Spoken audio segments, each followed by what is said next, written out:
and welcome again to another episode of Lost in Science across Australia on the Community Radio Network's half an hour on the radio where we talk about all things science. And on this week's show, Manisha will be talking about animal behaviour, and specifically animal behaviour as it relates to wolves and wolf packs. Chris will be talking to Alanta Colley about her upcoming science/comedy show Parasites Lost. And my name is Stu, and I will be talking to Glenn Jackson from March for Science about why people are getting out on the streets in April and marching for science. So stay tuned for all of that.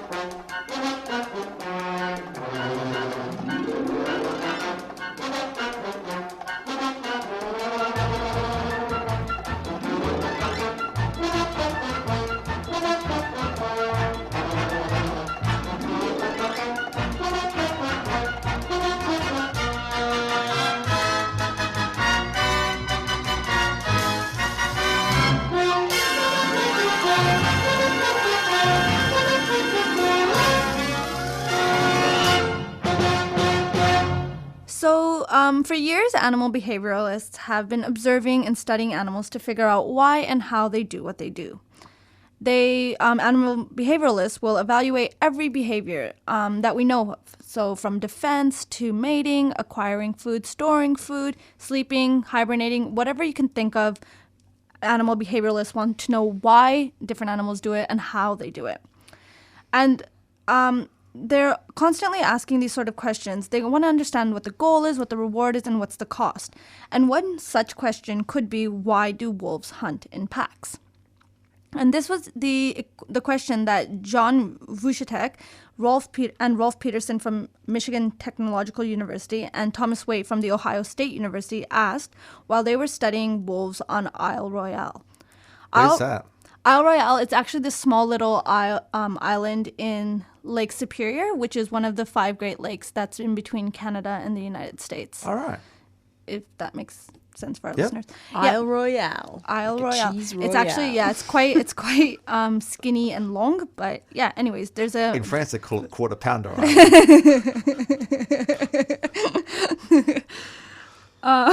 Anyways, now... Vucetek, Peterson, and Waite came up with a new and different theory as to why wolves will hunt in packs. Now, we generally know that wolves are social animals. They do tend to live in packs, hunt in packs, except for the given lone wolf. So we do also know that as a solitary animal, individual wolves can survive. But why bother denning together and hunting together if you can survive as a lone wolf? Yeah, and what determines them going either way?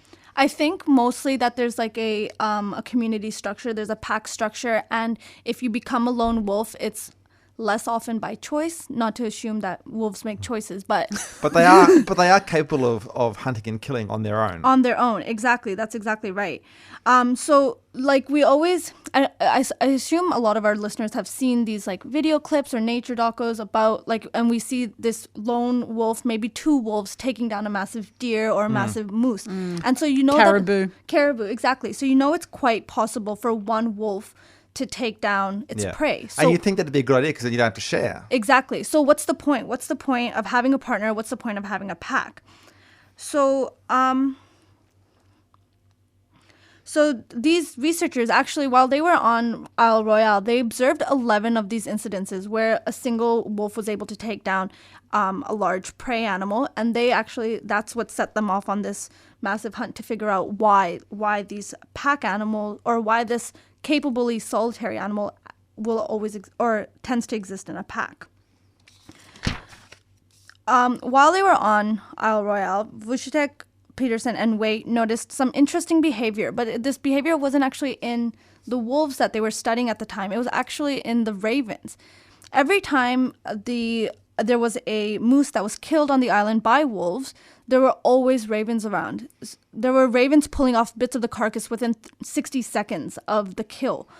And a single moose is so much more than a single wolf or even two wolves can consume right away. So the ravens come right in and they scavenge off whatever they could. Even if the wolves returned after for a few days, the ravens were capable of carrying away almost 2 kilograms of the carcass every single day. So they were losing a lot of that meat to the ravens. It may not sound like a lot, but it may not sound like a lot, but when it comes to a 450 kilogram animal, carrying away 2 kilograms a day, it can be a lot, especially if the wolves did all of the work to actually bring the animal down. The authors also included a personal observation where they noted that ravens were responsible for removing half of a 300 kilogram moose carcass. So that's a big loss. The authors suggest that the ravens may be guiding the wolves to the moose. So maybe they're sort of like aerially detecting. They're contributing in some way. Yeah, and then they just swoop in for the profits once the wolves have made the kill. Now, if a wolf hunts on its own, it's more likely to lose a majority of their kill and basically expend energy and not get as much of a reward. But there's some estimates that the authors provided, and they said that a pair of wolves would probably only lose 37% of their kill, and then a pack of 6 individuals actually only loses 17% of their kill. Right. So in this way, they can probably distribute the load. They can not each wolf doesn't have to hunt independently every time, and if they're working in this pack, they can probably conserve some energy and also get the most bang for their buck out of their kill. So they have to kill more because they're sharing amongst more wolves. They're only sharing with wolves, they're not sharing it with birds as much. Yes. So what was that? Well, if they hunt in a pack, they're sharing with other wolves. Yeah, exactly. But they don't have to share it with the birds, so the energy and stuff stays within the pack. Exactly. And so if Wolf A made a hunt or made a kill one day and Wolf C makes a kill another day, they both benefit and they're not expending that additional pressure. Whereas if you're hunting by yourself, you would always have to be the one hunting and killing. It's a compelling argument. It's an interesting argument, but I find it a little bit convoluted. It's kind of hard to really trust it. It's a new theory, and I don't want to discredit the authors at all, but it's hard to assume, or it's hard to, with a single observation or with a single round of observations, the authors are sort of making this connection as to what the wolves are doing. They're making inference of a wolf behavior, and then they're also making inference about raven behavior and how that connects to moose behavior. And I think, although I think that the theory, it sounds quite good, and it's always great to have new and innovative theories coming up and things for us to test. I think right now it sounds a bit needs more evidence. It needs more evidence. It would be really interesting to see how these sort of dynamics play out in other places. I know these authors have also worked in the Yukon Territory in Canada, so maybe it's quite interesting. Maybe there'll be correlations and or very similar behaviors observed in both spaces. But it's an interesting finding, and it's an interesting thought. Science, the final frontier.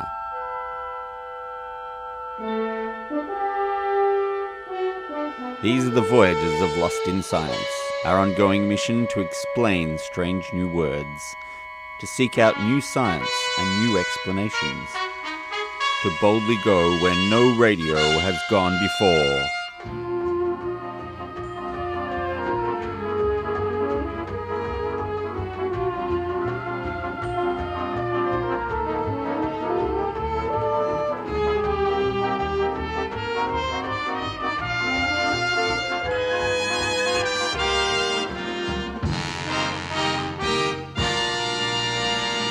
Yes, you're listening to Lost in Science, and it is rapidly coming up to the Melbourne International Comedy Festival for those who are in Melbourne, or those who are jealously looking on at Melbourne from around the rest of the country. Now, usually during the comedy festival, there is a brave comedian who tries to combine science and comedy. Oh dear. This year... Wow, what an intro. This year the burden falls on Alanta Colley and her show Parasites Lost. Atlanta is here today to tell us about it. Welcome to Lost in Science, Atlanta. Thank you for having me. For the second time, we should point out, last week you were here to tell us what you could remember about brains. It was very little. Yeah, well... We did what we could. Maybe you've learned a bit more in the intervening week. Who knows? Magic of radio. Okay, so now you must be doing something right with this show because I believe it did sell out at the Melbourne and Adelaide Fringe Festivals. Congratulations on that. Thank you. The question, I guess, doing a show like Parasites Lost, which as the name was just about parasites, I think the question I have to really ask is why? Oh, look, it's a good question. I think I have inadvertently and unfortunately gathered more than my personal fair share of personal face-to-face parasite experiences through life. And, they say in comedy, do what you know. And so there's something enormously cathartic standing on a stage in front of a group of people and just describing the bodily functions that occur when you are infested with various parasites. Your own bodily functions? Is that what well, sometimes I'll speak in the third person, but, I'm talking about my own generally. This is just Spoiler between us alert. Now. This is just between us now. No one got to know if she can confess up here. Yeah. Okay, so you have had how many parasites, different kinds of parasites do you think you have had? At last count, 7. Yeah. So collecting them, haven't got the whole set yet, but, right. There's still time. So like Pokemon. Yeah, it is. It is. Yes, less people intentionally playing along.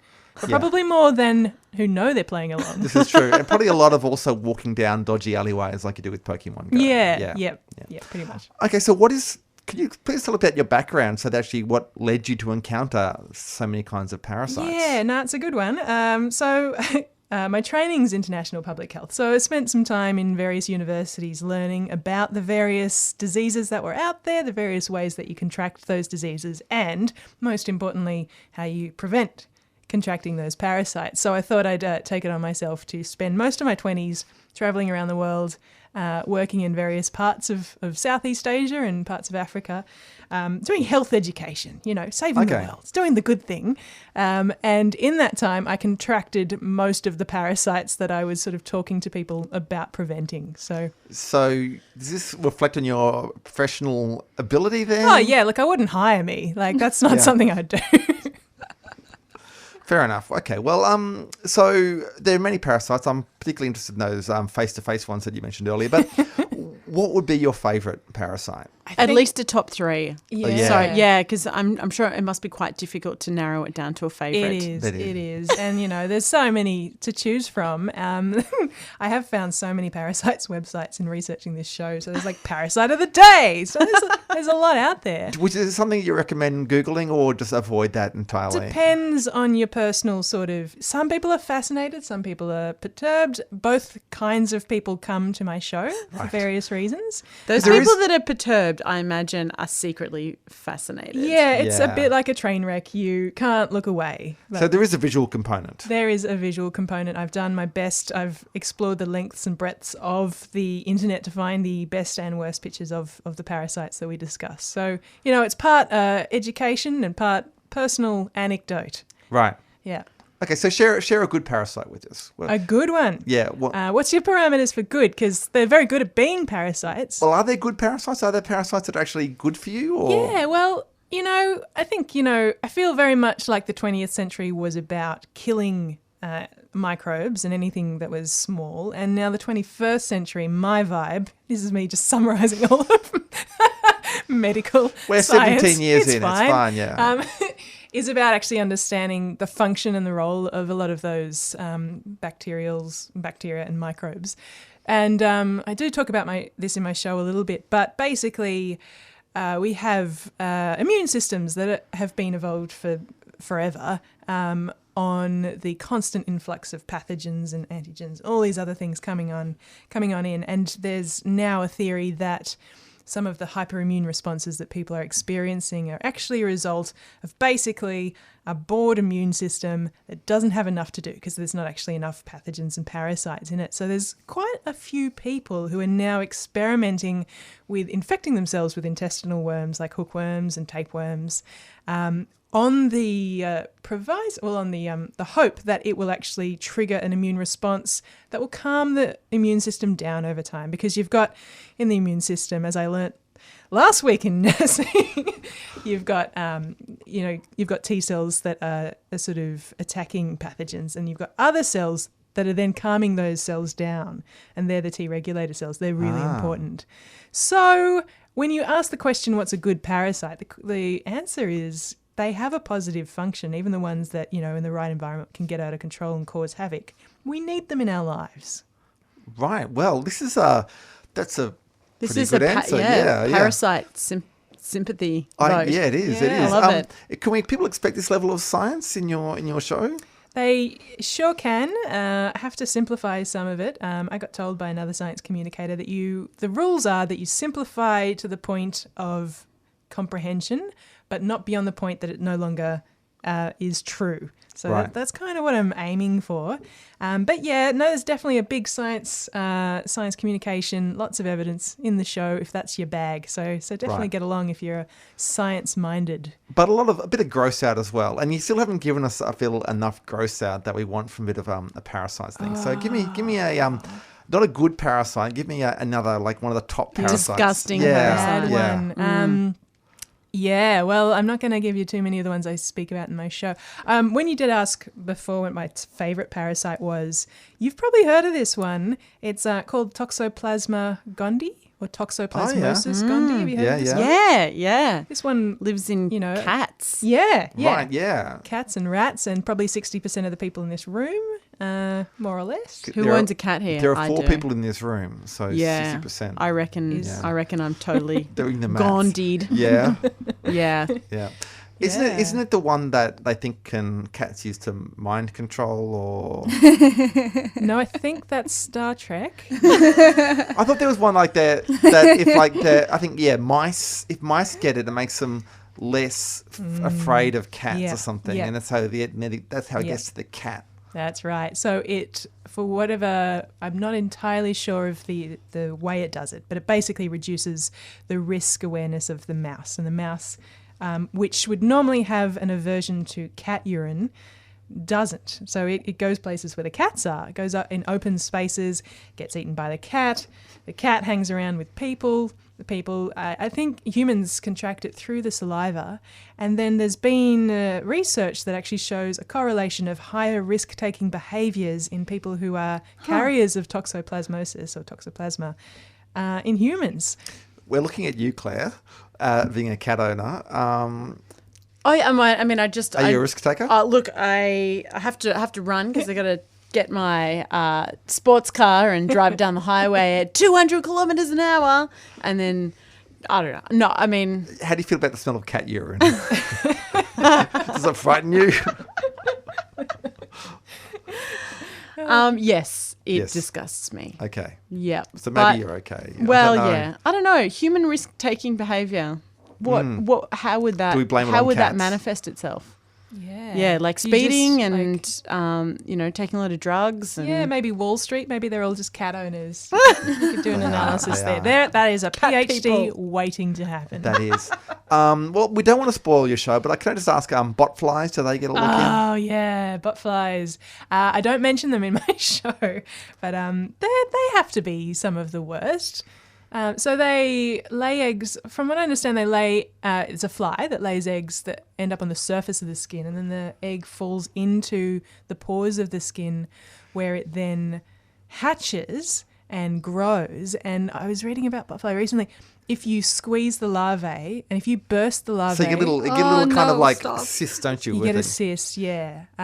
If it is for whatever reason burst, it releases toxins that then burns through the skin and the flesh. So you just have to kind of just ride it out or get it out very carefully. And the thing that emerges from your skin, doesn't it? yeah, Oh, it's not yuck. good. Yeah. Yuck. Yeah, should we perhaps I'm end the there? Should we just stop perturbed, there? fascinated Okay. group. You want a disgusting. I want a Chris, disgusting. We and went there. I feel like you got what you came This is for. what I had to struggle to get that, but that's what I was after. Yeah, some real gross stuff. Well, if you want more, want to be really grossed out, go see Atlanta at the Melbourne Comedy Festival. Actually, go see her show.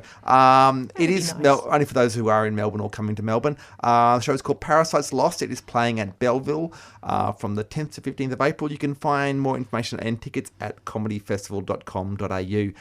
Thank you for coming in once again, Atlanta. Thank you for having me.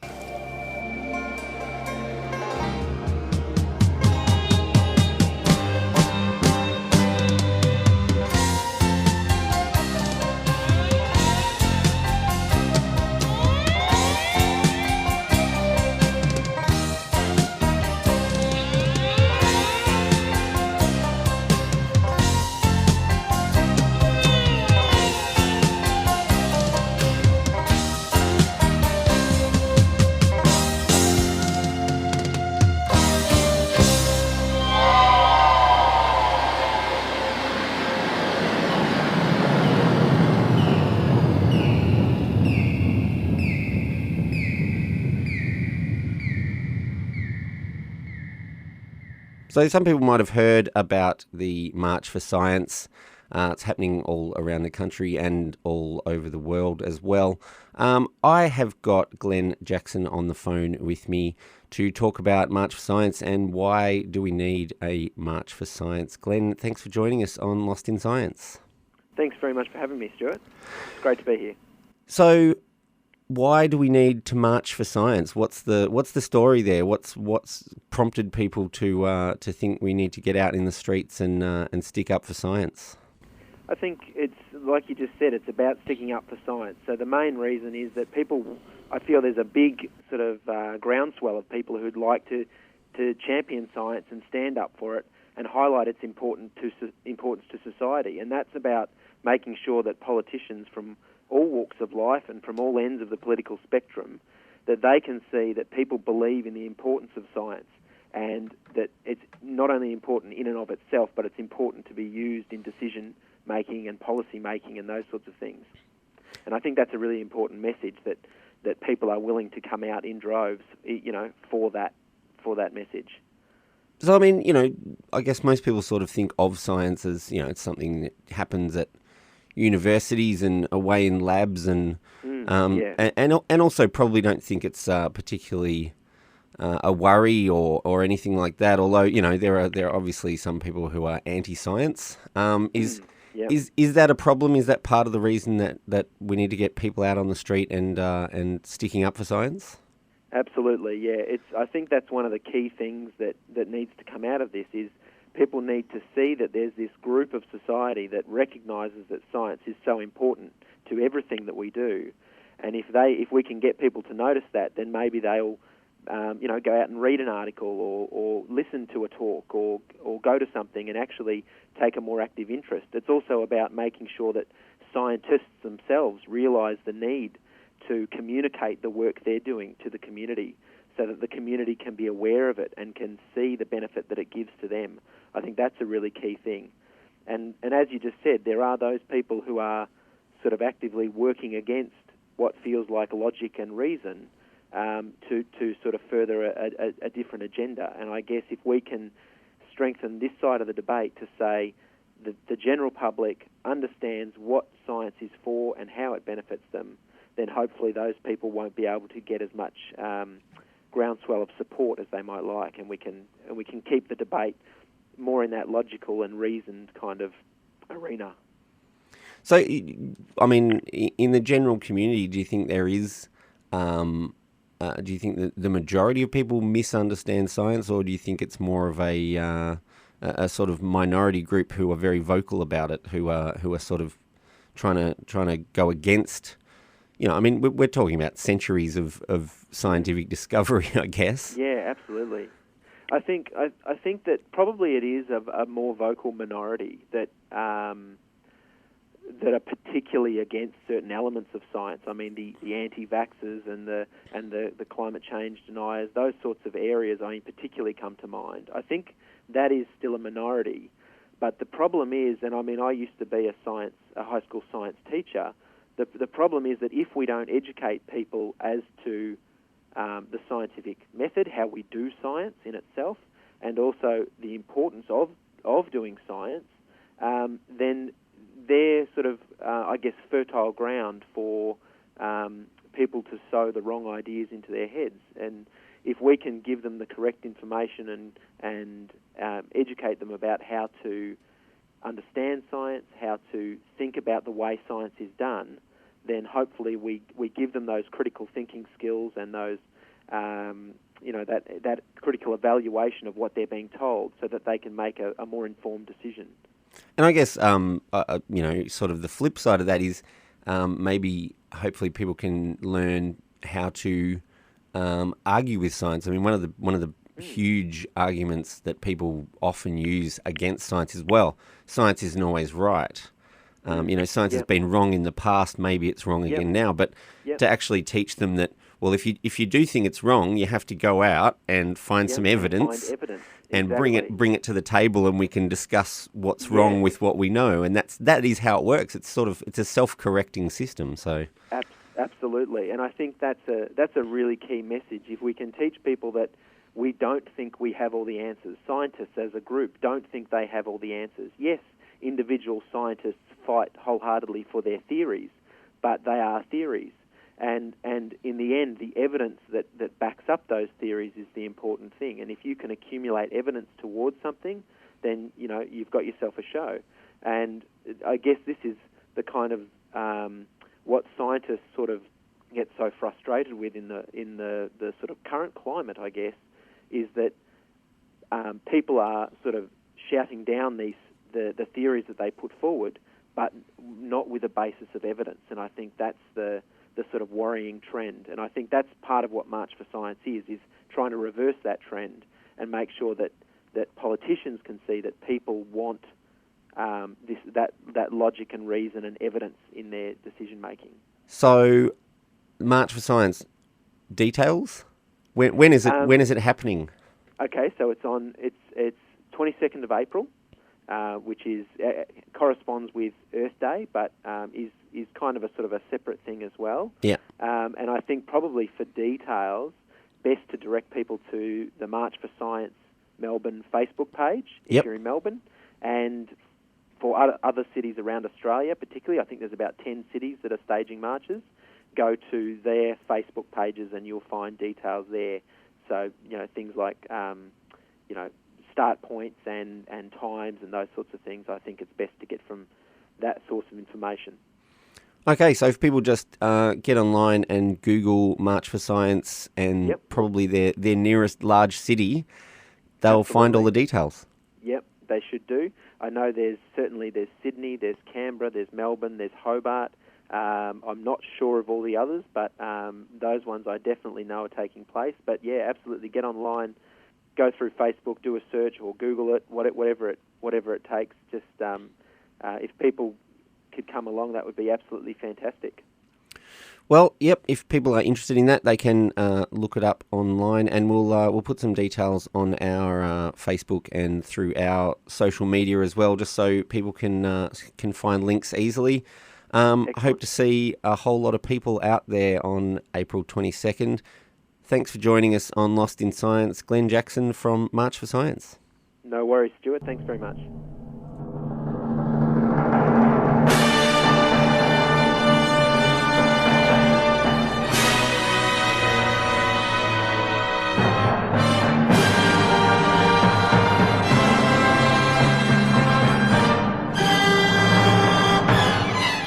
That's all we've got time for on this episode of Lost in Science. Thanks for tuning in and joining us. Lost in Science is recorded at the studios of 3CR in Melbourne and broadcast across Australia on the Community Radio Network with the financial assistance of the Community Broadcasting Foundation. If you want to talk back to us, you can get in touch. We have a Gmail account, lostinsight@gmail. You can also find us on Twitter and on the Facebook. And if that's not enough Lost in Science for you, you can always tune in again next week, where the team will once again get Lost in Science!